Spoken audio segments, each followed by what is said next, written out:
नमस्कार दोस्तों, इस वीडियो में हम आज आपको बताना चाहेंगे कि आईपीएम इम्प्लीमेंटेशन या आईपीएम के क्रियान्वयन हेतु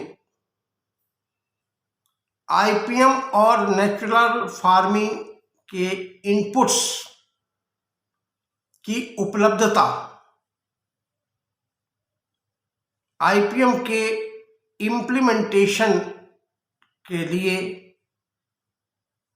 मुख्य केंद्र बिंदु है। दोस्तों, बगैर आईपीएम इनपुट, जिसमें विशेष तौर से नॉन केमिकल इनपुट्स के हम आईपीएम का क्रियान्वयन सही तरीके से नहीं कर सकते। और इसके लिए गवर्नमेंट ऑफ इंडिया को चाहिए कि वे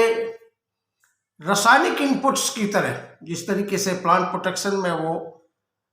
फर्टिलाइजर्स और केमिकल पेस्टिसाइड्स के इनपुट की उपलब्धता को एश्योर करते हैं या इंश्योर करते हैं, उसी तरह से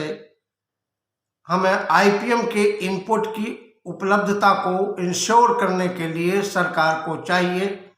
कि केमिकल पेस्टिसाइड्स या फर्टिलाइजर के बनाने वाले कारखानों की तरह बगैर पेस्टिसाइड या जैविक पेस्टिसाइड्स या जैविक इनपुट्स, जो कि आईपीएम इनपुट्स या नेचुरल फार्मिंग इनपुट्स कहे जाते हैं, कि उपलब्धता किसानों को उनके द्वार पर इंश्योर करने के लिए कारखाने बनाएं। To reduce the consumption of chemical pesticide in agriculture is the basic objective of IPM. IPM का मुख्य उद्देश्य आईपीएम एवं नेचुरल फार्मिंग का मुख्य उद्देश्य है कि खेती में या कृषि में या आईपीएम में या नेचुरल फार्मिंग में या खेती में किए जाने वाले अभी तक जो प्रचुर मात्रा में या अंधाधुंध तरीके से जो खेती में प्रयोग किए जाते हैं रसायन, उनके उपयोग को कम किया जाए।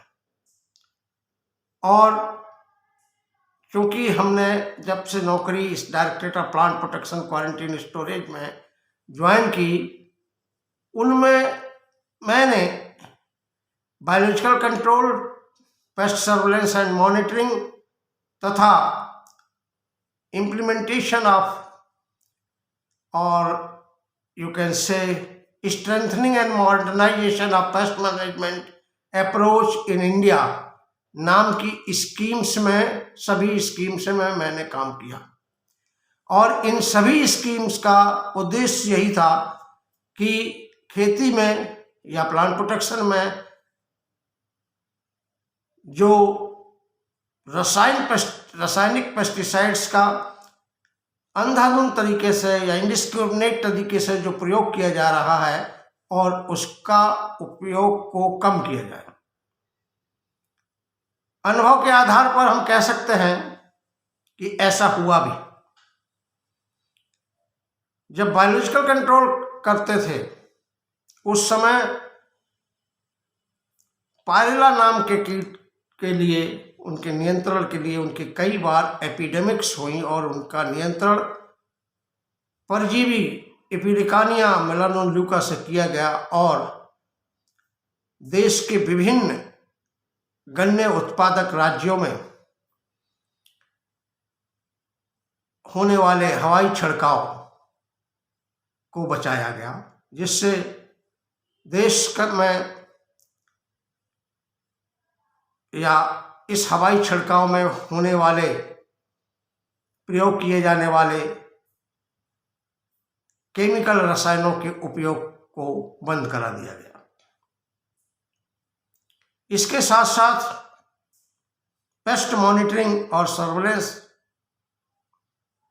के अनुसार या को करके उसके आधार पर किए गए निर्णय के आधार पर जो पेस्टिसाइड्स का उपयोग किया गया वो कम किया गया। सन 1991-92 में या 1990-91 में जब नेशनल आईपीएम प्रोग्राम का गठन हुआ, उस समय 10 साल के अंदर, यानी उस वक्त जो केमिकल पेस्टिसाइड का कंजम्पशन है राष्ट्रीय स्तर पर 75,000 मैट्रिक टन था, जो 2005-06 में घट करके 39,000 मैट्रिक टन हो गया। अर्थात लगभग आधा 50% पेस्टिसाइड, केमिकल पेस्टिसाइड का कंजम्पशन हुआ। परंतु अभी भी हमें बहुत आगे तक जाना है और पेस्टिसाइड के कंजम्पशन को 0 स्तर तक या न्यूनतम स्तर तक लाना है। बहुत सारे स्टेट गवर्नमेंट्स जैसे सेंट्रल, सिक्किम, आंध्र प्रदेश, गुवाहाटी या एरिया या आसाम, इसके अलावा बहुत सारे स्टेट्स हैं जिसमें पेस्टिसाइड के कंजम्पशन को रिड्यूस किया गया। और सिक्किम जैसे स्टेट को सबसे पहले केमिकल लेस या केमिकल फ्री स्टेट घोषित किया गया। हमने डिफरेंट समय समय पर बताया है कि chemical pesticide free agricultural commodities को हमें उनका उत्पादन करना चाहिए, जो कि जिससे कि हमारे खाने के लिए स्वस्थ सुरक्षित भोजन मिले और व्यापार, कृषि व्यापार हेतु गुणवत्ता युक्त कृषि उत्पादों का उत्पादन हो सके। हमें बड़ी खुशी है कि भारत सरकार के बजट 2022-23 में के एक्शन प्लान में केमिकल लेस फार्मिंग को महत्व दिया गया या प्राकृतिक खेती को महत्व दिया गया और नेचुरल फार्मिंग को बढ़ावा देने के लिए विशेष प्रावधान किए गए हैं, जिसके अनुसार गंगा किनारे और दोनों ओर 5 किलोमीटर के दायरे में मिशन मोड पर प्राकृतिक खेती या नेचुरल खेती की जाएगी। अभी बहुत सारे स्टेट गवर्नमेंट्स जैसे हरियाणा, यूपी नेचुरल फार्मिंग को प्रमोट करने के लिए आगे बढ़ रही हैं, आगे आ रहे हैं और वो अपने एक्शन प्लान डेवलप कर रहे हैं। ये हमारा एक सपना था कि देश को केमिकल फ्री या हमारे एग्रीकल्चर को केमिकल फ्री एग्रीकल्चर बनाया जाए। It was my dream, it is my dream to see India chemical free agriculture state. Now government is considering this issue as a priority agenda and Bharat सरकार अब इस मुद्दे को मुख्य एजेंडे के रूप में कंसीडर कर रही है और हमें उम्मीद है कि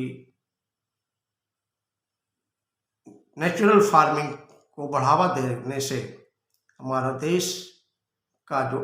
कृषि है, हमारे देश का एग्रीकल्चर एक दिन केमिकल फ्री एग्रीकल्चर बन सकेगा और हमें केमिकल फ्री खाना प्राप्त हो सकेगा। धन्यवाद।